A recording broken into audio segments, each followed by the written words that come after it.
Yeah. Garcia, I want my belt. Keep my belt warm. September, let's go. Any day of the week, twice on Sundays. 10 rounds easy. Garcia, you're next. Keep my belt warm. The WBC World Champion has just been called out by Conor Benn. Garcia heard the call and confirmed it with his own ears. Come on. Let's go. What are you saying? Yeah? Garcia next to what? Come on. Let's go. On X, he wrote on down, "Let's fight Garcia versus Benn." What the f***? That don't faze me. I don't know what the hell that means, nor do I care. You don't scare me. Conor Benn is not scary at all. He's not intimidating. He don't feel like anything like a threat. He's gonna come over here to the US and get his ass spanked, but I'll knock him out. It's much different. I will put him to sleep. He's very tenacious and tries to come at you, but I will catch him bad. So, bro, stop with that puss, ming, bling, shing, ping. Don't care about none of that. Simply want that fight. Really important things are happening faster than anyone thought they would. 10 rounds in the super welterweight class is a big draw. Conor Benn and Regis Prograis. On Saturday night, in front of 60,000 people at Tottenham Hotspur Stadium, Conor Benn fought Regis Prograis, who was a former world champion and a very strong man. Benn won easily.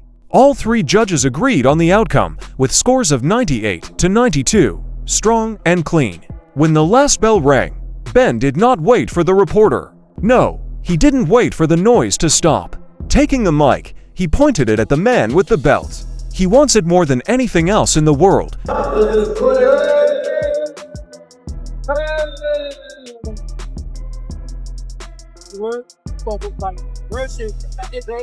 And this isn't a man who just fought 10 tough rounds. The man in question has been dying to say that name on the biggest stage possible. Fight, tough, durable, experience. You know, had to weather some storms, but we're good. Thank God, praise God for the victory. First fight back at 150 in 3 years. Now I'm ready to move down to 147 and get Ryan Garcia. Garcia, I want my belt. But first, let's listen to Ryan Garcia's response, which I promise you is interesting. Take a moment to remember that this war did not just happen. The path that led to this point started in February, when Conor Benn did one of the most amazing things in recent boxing history. He quit Eddie Hearn and Matchroom Boxing, the organizer who had helped him get his start, to join Dana White's Zuffa Boxing for an undisclosed amount of money. One fight. It said that in the deal. With just one fight, $15 million, and a big name, he could be up there with the best welterweights. And that's ultimately it. Excited to make this fight with Ryan. I'm so happy he got the win. I'm ready to push on and make the fights the public one. How do you want Ed to be part of your team now that you're with Zuffa? I want him in my corner. He's my team. He's my guy. You know what I mean? Eddie Hearn sat in the front row on Saturday night and watched. One of the most important boxing managers, the man Benn left, sat ringside to watch his former fighter perform on a Netflix show put on by Dana White. That alone explains everything about what Benn was trying to say. Conor Benn, who you've had from day dot, has signed a deal, a promotional deal with Zuffa Boxing. So, I mean, I'll give you the floor to kind of give us a bit of context around this, because, yeah, this is insane. Yeah, no, look, I've known about this for a few days now, what was unfolding.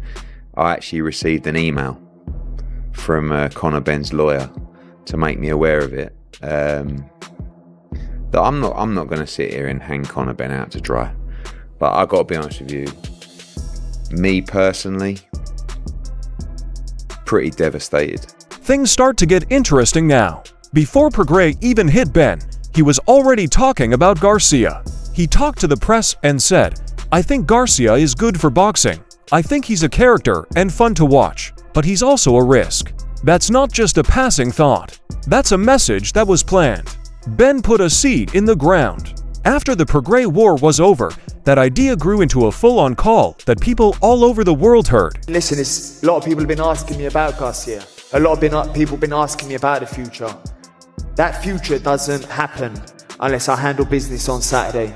So everyone asking me about Garcia and mandatory, and yes, that's a mega fight. Yes, it's a monstrous fight. Yes, I believe I take care of Garcia. but I've got my hands full on Saturday, and I believe I'm going to take care of Regis without a shadow of a doubt. And Garcia is the world's WBC welterweight king right now. He beat Mario Barrios to win the belt in February, and right away everyone in boxing started wondering, who is next? After the Prograis fight, Ben already had his answer ready. Zuffa has already picked this matchup as the goal. It was said that they planned to match Ben up with the winner of Garcia versus Barrios when they signed him in February. It was always going to be Garcia. The one-fight deal was always meant to be a way to get to this point. That's right, Ryan Garcia. I want the WBC world title. That's my wish. In the past 10 years, I've been going after that. The fight with Prograis is over, and Ben is now free to do what he wants. But here is the important part. He didn't go back to Hearn. He said in public that Zuffa is in charge of getting him signed again. The one-fight deal between Dana White and Turki Alalshik was made with the idea of a second fight in mind. That deal with Garcia was the real prize. It had nothing to do with Prograis. The key that opened the door was called Prograis, to which Garcia responded. Not long after the last bell, he made a post on X. I'm sad. Garcia, sent by Ben, let's do it. The internet is down totally. That was not all Garcia did, though. He also said something about Ben. Conor was called Conor Bum, and then he made a bold prediction. I promise that either his corner or the judge will end my fight with Conor in the 6th or 7th round. It won't be a knockout in the first round or a decision after 12 rounds. It will be a systematic collapse. Garcia said that he will take Ben apart slowly and carefully. Everyone on Ben's side will give up because they no longer want to watch it. Ben knew what was going on and had a message for Ryan Garcia. Coward, of course he's calling me out now, Ben said as he looked straight into the camera. He's a fool. He probably thinks, hey, how does Conor look at 147 and 150 in for years? In the past 2 years, he hasn't called me out, has he? Yes, where has he been and where is he now? I've been loud about that cause and working hard for it, but it's not brave. He will get it better the next time, though. He will see me in a better light. It's not going to happen.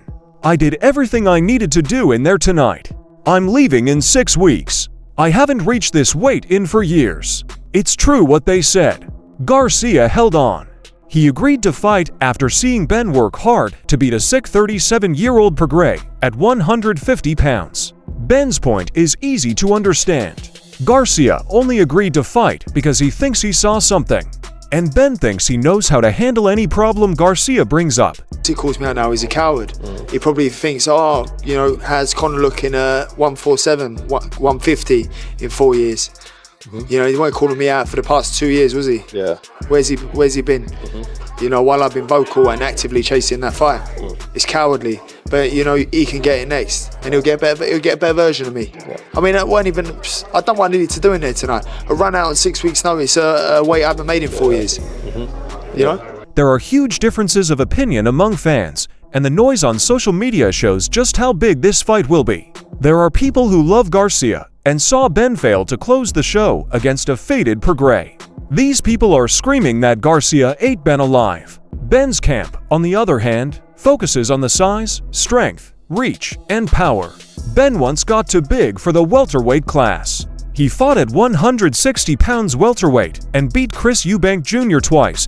He's back to 147 now. Garcia had never seen or heard of anything like it before. After the fight with Prograis, Shocker Stevenson wrote something on X, I won't be happy with myself if we go 12 rounds with each other. Stevenson wasn't the only one who thought this way.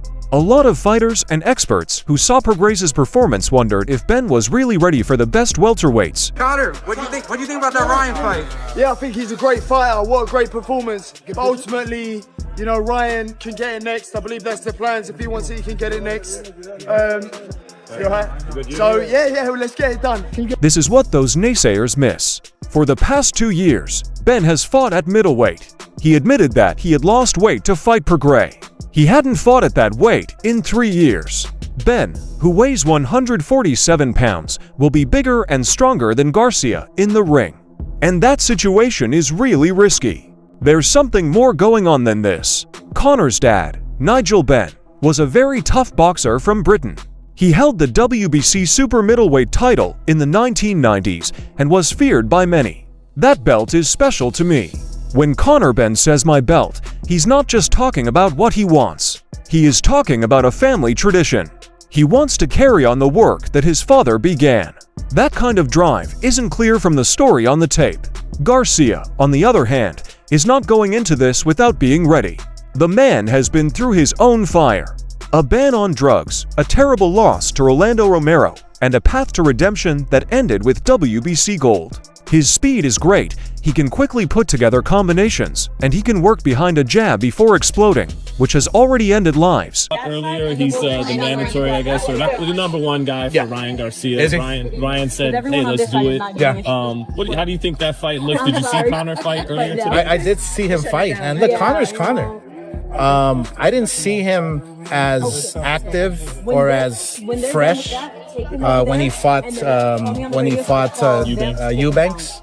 He looked better. He looked stronger. He looked fresh. He looked energetic. 147 is going to be a little tough for him, but if he wants to fight Ryan, let's make it. Let's go. I'm ready. Why not? But Ben doesn't stay still either. He was smarter than ever before when he fought Prograis. His moves were right on. His jab was strong. Even though he didn't get the finish the crowd wanted, he easily won 10 rounds of a professional fight. The experts really don't agree on anything. Garcia's fans point to his speed, timing, and the fact that he has only fought at the welterweight level his whole career. Ben's side shows his height, power, and hunger. Neither of the arguments is wrong. That's exactly why his dad will never be happy with everything. Garcia wants to show that the ups and downs of his work have given way to something real and long-lasting. And on a September night in 2026, this fight will happen somewhere between those two reasons. Garcia is going up against Ben for the WBC World Middleweight title. And everyone who watches will be sure that their man is about to take until the very end.